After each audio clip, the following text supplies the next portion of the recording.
तो दोस्तों मोहाली में खेले गए पहले वनडे मुकाबले में भारतीय टीम का तेज गेंदबाज कंगारुओं के लिए बना काल, जहां पर टीम इंडिया के तेज गेंदबाज मोहम्मद शमी ने घातक कातिलाना गेंदबाजी करते हुए कंगारू बल्लेबाजों का जम के काटा चालान। तो वही दोस्तों रविचंद्रन अश्विन और सर जडेजा की फिरकी के सामने कंगारू बल्लेबाजों ने टेके घुटने और एक के बाद एक सस्ते में विकेट गंवाते हुए कंगारू बल्लेबाजों ने कर दिया सरेंडर। ऑस्ट्रेलियाई बल्लेबाजों पर आई कयामत और पहले ही वनडे मुकाबले में टीम इंडिया के गेंदबाजों ने दिखा दी उन्हें उनकी असली औकात। नमस्कार दोस्तों, स्वागत है आपके अपने पसंदीदा क्रिकेट चैनल क्रिक अबूबू में। दोस्तों इस वीडियो में हम आपको हाल ही में मोहाली में खेले गए भारत और ऑस्ट्रेलिया के बीच पहले वनडे मुकाबले की पूरी रोमांचक हाईलाइट आपके सामने परोसने वाले हैं। लेकिन दोस्तों वीडियो में आगे बढ़ने से पहले मोहम्मद शमी और जसप्रीत बुमराह में से किसे टीम इंडिया का सबसे खतरनाक और खूंखार गेंदबाज मानते हैं, अपनी कीमती राय कमेंट सेक्शन में जरूर बताएं। वीडियो पसंद आए तो इसे लाइक करिए और चैनल को अभी के अभी सब्सक्राइब जरूर कर दीजिए। तो दरअसल दोस्तों आपको बता दें कि आगामी वनडे वर्ल्ड कप को देखते हुए एक बार फिर से भारत और ऑस्ट्रेलिया के बीच 3 वनडे मुकाबलों की रोमांचक सीरीज खेली जा रही है,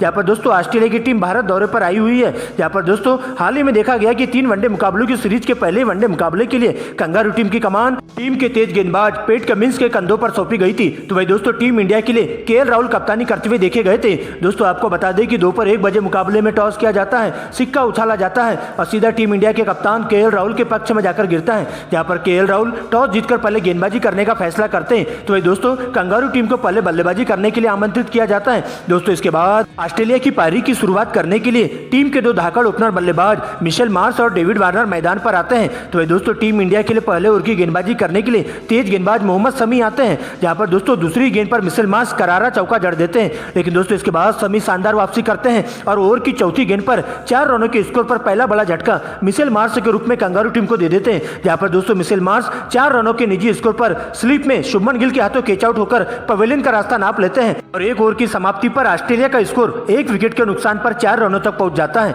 लेकिन दोस्तों इसके बाद नए बल्लेबाज के रूप में स्टीव स्मिथ डेविड वार्नर का साथ देने के लिए मैदान पर आते हैं। तो दोस्तों दूसरे ओवर की गेंदबाजी करते हुए जसप्रीत बुमराह देखे जाते हैं, जहां पर दोस्तों बुमराह के द्वारा घातक गेंदबाजी की जाती है और इनस्विंग आउटस्विंग करवाते हुए गेंद को हवा में लहराते हुए दिखाई देते हैं और डेविड वार्नर को पूरी तरह से उलझाकर रखते हैं और बिल्कुल भी हाथ खोलने का मौका नहीं देते हैं और इस प्रकार से दूसरा ओवर मेडन जाता है। दोस्तों इसके बाद दोनों बल्लेबाज काफी संभल कर खेलते हुए दिखाई देते हैं और सिंगल डबल के साथ कछुए की चाल से कंगारू टीम की पारी को आगे बढ़ाते हुए चलते हैं और इस तरह से दोनों ही बल्लेबाज नजरें जमाते हुए क्रीज पर पूरी तरह से सेट हो जाते हैं और देखते ही देखते एक अटूट साझेदारी का रूप ले लेते हैं, जहां पर दोस्तों 11 ओवर की समाप्ति पर कंगारू टीम का स्कोर 1 विकेट के नुकसान पर 44 रनों तक पहुंच जाता है, जहां पर दोस्तों टीम इंडिया के तेज गेंदबाज विकेट लेने के लिए पूरी तरह से ललायित हो जाते हैं। लेकिन दोस्तों दोनों ही बल्लेबाज बिल्कुल भी विकेट देने का नाम नहीं लेते हैं और टीम इंडिया के तेज गेंदबाजों का डटकर मुकाबला करते हुए चले जाते हैं, जहां पर दोस्तों इसके बाद डेविड वार्नर तूफानी अंदाज में बल्लेबाजी करते हुए देखे जाते हैं और हर ओवर में चौके छक्के लगाना शुरू कर देते हैं और इस प्रकार से डेविड वार्नर देखते ही देखते अपना 50वां पूरा कर लेते हैं। लेकिन दोस्तों इसी बीच कप्तान केएल राहुल 19वें ओवर की गेंदबाजी सर जडेजा के हाथों में थमा देते हैं, जहां पर दोस्तों 19वें ओवर की दूसरी गेंद पर 98 के स्कोर पर डेविड वार्नर के रूप में ऑस्ट्रेलिया की टीम को दूसरा बड़ा झटका लग जाता है। दरअसल दोस्तों आपको बता दें कि सर जडेजा की ललचाई हुई गेंद पर डेविड वार्नर बड़ा शॉट मारने के चक्कर में सीमा रेखा के पास शुभमन गिल के हाथों कैच आउट हो जाते हैं और इस प्रकार से 53 गेंदों में 52 रनों की पारी का उनका अंत हो जाता है, जहां पर डेविड वार्नर के बल्ले से 6 चौके और 2 गगनचुंबी छक्के देखने को मिले थे। लेकिन दोस्तों इसके बाद नए बल्लेबाज के रूप में स्टीव स्मिथ का साथ देने के लिए मार्नस लबुशेन मैदान पर आते हैं, जहां पर दोस्तों दोनों ही बल्लेबाज शुरुआत में काफी संभल कर खेलते हुए दिखाई देते हैं और ऑस्ट्रेलिया की पारी को संभाल कर रखते हैं और कछुए की चाल से आगे बढ़ाने का काम करते हैं और कोई विकेट गंवाए बिना टीम इंडिया के तेज गेंदबाजों के साथ साथ स्पिन गेंदबाजों का डटकर मुकाबला करते हुए चले जाते हैं। लेकिन दोस्तों इसी बीच 22वें ओवर में मोहम्मद शमी के द्वारा कोहराम देखने को मिलता है, जहां पर दोस्तों 112 के स्कोर पर कंगारू टीम को तीसरा बड़ा झटका स्टीवन स्मिथ के रूप में लग जाता है। दरअसल दोस्तों आपको बता दें कि तेज गति से फेंकी गई इनस्विंग गेंद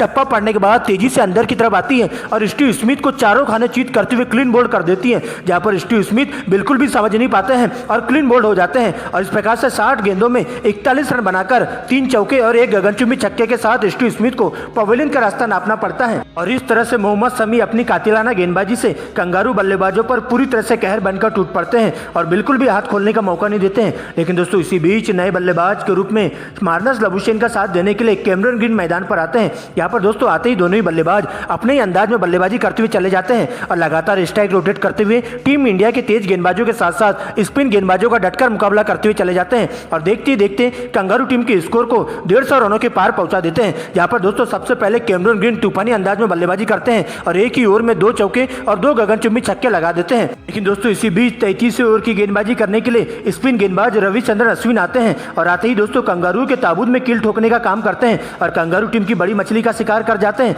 जहां पर दोस्तों अच्छी लय में दिखाई दे रहे मार्नस लाबुशेन को अपना शिकार करते हैं और इस प्रकार से 157 के स्कोर पर लाबुशेन के रूप में कंगारू टीम को चौथा बड़ा झटका लग जाता है, जहां पर दोस्तों रिवर्स स्वीप खेलने के चक्कर में लाबुशेन गलती कर बैठते हैं और केएल राहुल के द्वारा चीते की रफ्तार से भी तेज गति से स्टंपिंग कर दी जाती है और मार्नस लाबुशेन को चारों खाने चीत कर देते हैं और इस प्रकार से मार्नस लाबुशेन 49 गेंदों में मात्र 39 रन बनाकर स्टंपिंग आउट होकर पवेलियन का रास्ता नाप लेते हैं। लेकिन दोस्तों इसके बाद नए बल्लेबाज के रूप में ऑस्ट्रेलिया के सलामी विकेटकीपर बल्लेबाज जोश इंग्लिश की एंट्री होती है और कैमरन ग्रीन के साथ मिलकर दोनों ही बल्लेबाज अपने ही अंदाज में धुआंधार अंदाज में बल्लेबाजी करते हुए देखे जाते हैं, जहां पर दोस्तों टीम इंडिया के तेज गेंदबाजों के साथ साथ स्पिन गेंदबाजों पर पूरी तरह से कहर बनकर टूट पड़ते हैं। लेकिन इससे पहले कि यह साझेदारी विकराल रूप लेती, एक बार फिर से टीम इंडिया के तेज गेंदबाज मोहम्मद शमी 40वें ओवर की गेंदबाजी करने आते हैं और 186 के स्कोर पर कैमरन ग्रीन के रूप में कंगारू टीम को पांचवा बड़ा झटका लगता है। यहाँ पर दोस्तों कैमरन ग्रीन सिंगल को डबल में कन्वर्ट करने के चक्कर में सूर्य कुमार यादव के द्वारा रन आउट कर दिए जाते हैं और इस प्रकार से कैमरन ग्रीन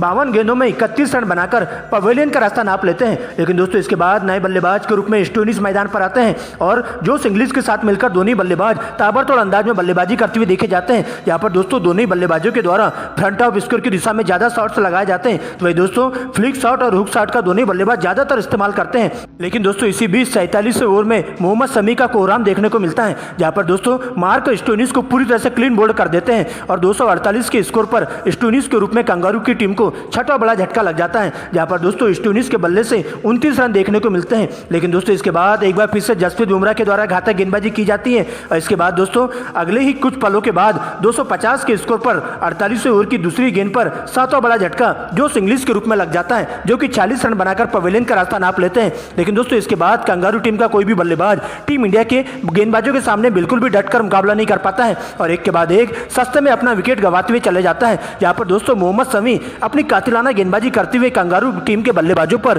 पूरी तरह से कहर बनकर टूट पड़ते हैं और एक के बाद एक सस्ते में उनको ताश के पत्तों की तरह ढहते हुए चले जाते हैं। जहां मैथ्यू शॉट और टीम एबोट 2-2 रन बनाकर पवेलियन का रास्ता नापते हैं, तो वही दोस्तों अंतिम बल्लेबाज के रूप में आए एडम जंपा भी मात्र 2 रन बनाकर रनआउट का शिकार हो जाते हैं और इस प्रकार से मोहम्मद शमी अपनी कातिलाना गेंदबाजी से कंगारू टीम के 5 बल्लेबाजों को पूरी तरह से निस्तेनाबूद करके पवेलियन का रास्ता दिखा देते हैं और इस प्रकार से दोस्तों ऑस्ट्रेलिया की टीम पूरे 50 ओवरों में 10 विकेट गंवाकर स्कोर बोर्ड पर 276 रन ही बना पाती है। जहां दोस्तों भारतीय टीम की तरफ से अपनी घातक गेंदबाजी से जमकर वहां वही लुटने वाले मोहम्मद शमी के खाते में 5 विकेट जाते हैं, तो वही दोस्तों जसप्रीत बुमराह, रविचंद्रन अश्विन और सर जडेजा के खाते में एक विकेट जाते हैं और इस प्रकार से दोस्तों कंगारू टीम 276 रनों पर ही ऑल आउट हो जाती है। लेकिन दोस्तों इसके बाद 277 रनों के लक्ष्य का पीछा करने टीम इंडिया के 2 युवा धाकड़ ओपनर बल्लेबाज शुभमन गिल और ऋतुराज गायकवाड़ मैदान पर आते हैं, जिनके कंधों पर टीम इंडिया को ठोस शुरुआत देने की जिम्मेदारी होती है। तो वही दोस्तों कंगारू टीम के लिए पहले ओवर की गेंदबाजी करने के लिए खुद कप्तान पेट कमिंस आते हैं। यहाँ पर दोस्तों उनका सामना होता है ऋतुराज गायकवाड़ से